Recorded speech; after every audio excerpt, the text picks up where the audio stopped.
What is up, everyone? Welcome back to GrayDays TV, and today I'm going to be talking about the murder of Kaylynn Blue. Kaylynn Blue was 33 years old at the time of her murder and from Denver, Colorado. And in 2012, while studying business at Red Rock Community College, she met Philip Schwab, who she later began dating. And in 2012, while studying business at Red Rock Community College, she met Philip Schwab, and they later began dating. And after Philip got kicked out of Kaylynn's parents' house, she actually moved with him to Idaho Falls, where he lived with his mother. And that happened in the year 2016. And Philip Schwab was a volunteer at the Idaho Falls Zoo and had no previous record of any type of criminal behavior or violent behavior. But it should be noted that he posted hundreds of disturbing posts on his Facebook page on the days leading up to the actual murder.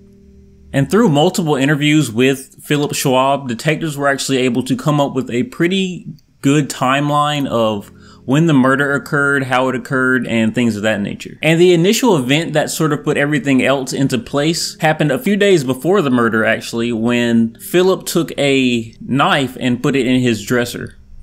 Just randomly took a knife out of the kitchen and put it in his dresser in his room. And I know earlier I did mention that Philip and Kaylynn actually lived with Philip's mother in Idaho Falls, but when this murder took place, Philip's mother was not at the house at the time. I didn't really read anything that said exactly where she was at the time. I just know that she wasn't at the house when all of this occurred. So on the Saturday of the week that the murder took place, Philip started posting more disturbing messages on his Facebook. And one of the more notable posts actually said, "If stabbing someone is wrong, I don't want to be right." And that post was made around 6:30 p.m. And of course, people know that because you can look at the exact time that someone posted something on Facebook. And that was just one of the hundreds of posts that Philip posted from that Friday to that Monday. And it's believed that the crime took place on Saturday night, early Sunday morning. And I'm going to put up pictures that has some of the other posts. I'm not going to include all of them, of course. I haven't actually been able to get his Facebook page. I don't have a Facebook, so that makes things a little hard. So the ones that there's screenshots of that I could find, I'm going to put up so you guys can read. You can pause and read if you want to do that, or just let it go by if you don't want to. And police believe that the murder took place about 6 hours later,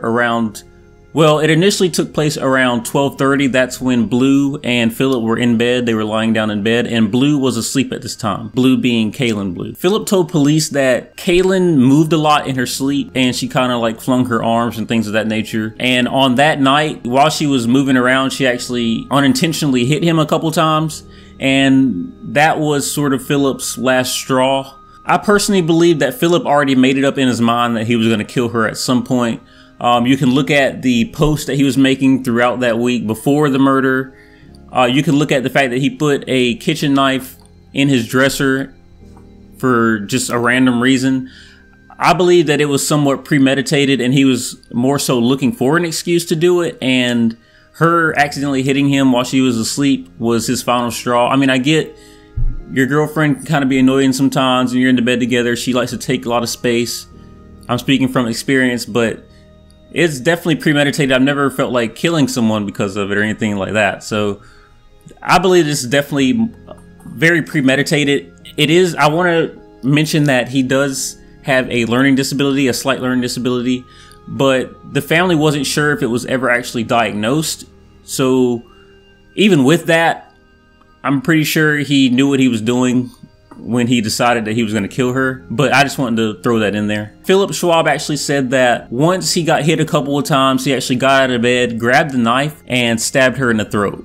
Kaylynn Blue then woke up, of course, and he continued to stab her while she tried to fight him off and get away from him. And evidence and blood found in the house showed that she went from the bedroom to the hallway to eventually into the bathroom, and that's where she died. And Philip Schwab told detectives that he continued to stab her until he felt she was dead. Afterwards, Philip Schwab actually turned the garden hose on in the backyard so he could soften the ground so he could actually dig a hole, and he dragged Kaylynn's body outside and buried her in the flower bed. Idaho Falls police chief then believed that he killed 2 dogs and then put their bodies in garbage cans in the garage. I don't really understand his thought process in killing the dogs. I guess to best explain it, I would think that he just killed someone, so maybe he just felt like he wanted to kill something or someone else, and the dogs were the closest thing to him, so he killed them as well. It's hard to understand exactly how someone thinks. You'll never truly know how someone thinks.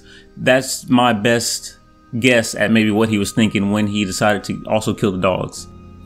And after Philip killed Kaylynn and buried her body in what was later described as a very shallow grave where you could even see her face sticking up out of the ground, in his mind he actually believed that he was going to get away with this.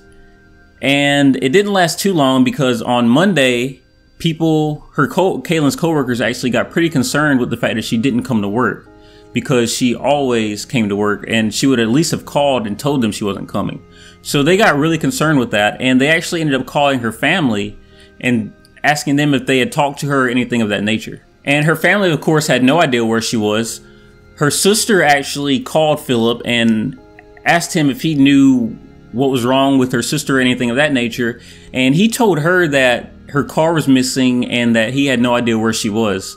And he actually lied to her and told her that he would call the police, but it was never mentioned in any article that I read that he actually called the police and reported her missing or anything. So after hearing this, and after being kind of suspicious about Philip, the family members actually called the police and asked them to go visit Philip and Kaylynn at the house where they lived. And on Monday morning around 9 a.m., police officers actually arrived at the house, and Philip Schwab answered the door and was actually pretty forthcoming with information and was pretty helpful to the police with the questions they asked. And once they were invited inside the house, they immediately noticed that there was blood in a couple of places, and they knew that there was something really wrong with the situation, and that it might have been an active crime scene and not just maybe Kaylynn was sick or something along those lines. And Philip Schwab even told police that he may have hurt Blue, and even directed them to the backyard where he said he buried her. So again, he was pretty forthcoming with the information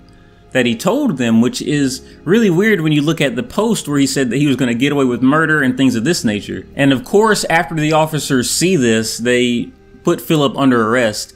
And later on, he actually officially admitted to killing Kaylynn Blue and burying her in the backyard. And like I said earlier, officers actually said that part of her head and neck were sticking out of the ground when they actually looked in the backyard, and you could see the stab wounds and cuts on her face and on her neck. And one police detective actually later said that she was probably in the ground for the better part of about 24 hours or so. So after discovering the body and placing Philip under arrest, they sort of sectioned off the house from the rest of the neighborhood so nobody could get near it, and they started the investigation. And through the investigation, they found more evidence that tied specifically to what Philip had told them earlier on. So it was a pretty open and shut case as far as that goes. And Kaylynn's body was removed shortly after everything was discovered. And like I said, they took Philip to the county jail, and he was officially arrested for the murder of Kaylynn Blue. And during Philip Schwab's arraignment, he actually didn't have a lawyer at the time, and he told the judge that he planned to plead no contest to the murder charge that was brought against him. But after hearing that he didn't have a lawyer, they of course appointed him a public attorney. And he's currently being held without bond, and his next court appearance is scheduled for July 9th of 2019. And if he is convicted, which he probably will be, he faces up to life in prison or maybe even the death penalty. And Kaylynn Blue's family have actually handled her death, her murder, pretty well. They don't blame the mother of Philip or anything like that, because like her, they never thought that he would be able to do something like this. So they don't blame her in any way, shape, or form. And they actually started a GoFundMe page to help raise up money to pay for her funeral. And I'll link that. That'll be the first link in the description down below if you guys want to donate to that.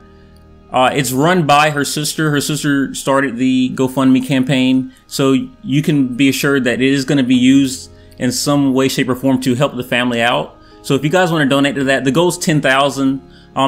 At the point of recording, I think it's around, they raised around $4,000. So like I said, if you guys want to donate to that, the link will be down below. So, but it is a shame that someone, by all accounts, she was a very sweet woman. She loved everyone around her, and she treated everyone with respect and kindness. So it's a shame that someone like that was taken out of the world. It almost seems like that's usually the type of person who is killed and taken from this world. And it's sad. And I mean, at the end of the day, both families lose. A mother's going to lose her son because he's going to jail. And a whole nother family lost someone that they had that was very important to them, and their daughter. So let me know what you guys think about this case. Maybe if you think that he should be punished to the fullest extent, knowing that he did have a form of a mental disability, or if that factors into how you think he should be convicted and things of that nature, let me know down below. But other than that, that's the end of this case. Thank you for watching this video. So make sure to like and comment. If you haven't, feel free to subscribe. And until next time, I hope you guys have a great day, week, month, year, and I'll catch you in the next video.